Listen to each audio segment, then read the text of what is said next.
I got to ask a good question because I am a big fan of Rob De Niro and Scorsese. And which film did I like better, Taxi Driver or Raging Bull? Wow, talk about a heavyweight question. Mm. Taxi Driver, I watched so many times. You know, when it came out, and I love Bernard Herrmann's saxophone piece. That instrumental piece is one of my favorites.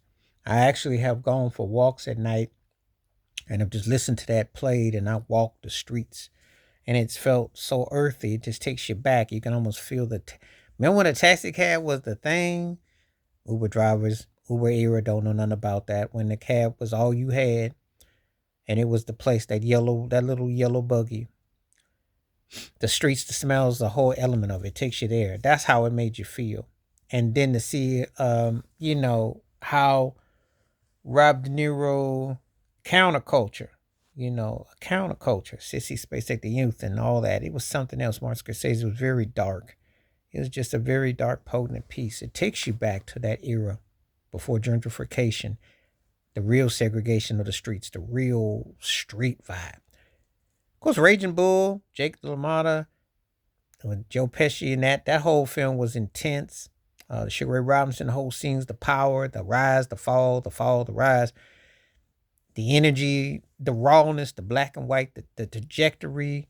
They both are capturing a director and an actor at peak and prime. It's like that's what makes things stand out so much. That's why that era Rob De Niro up to Goodfellas. I would say De Niro could do no wrong. That's why he's one of the top 5 actors ever.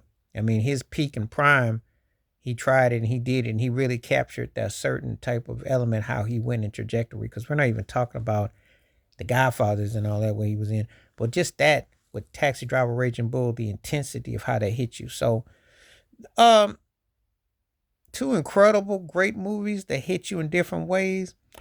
I think if I'm going to probably pick the one, I'd probably go with Taxi Driver, not just from pop culture, but I think it's had a way of kind of endure. It's close though. Don't get it twisted, because Raging Bull is still the best boxing movie I've ever seen. As far as if you're going to do that, the transformation that he did was incredible. The rawness of it was incredible. Joe Pesci was very vulnerable, younger then, and it was something to behold.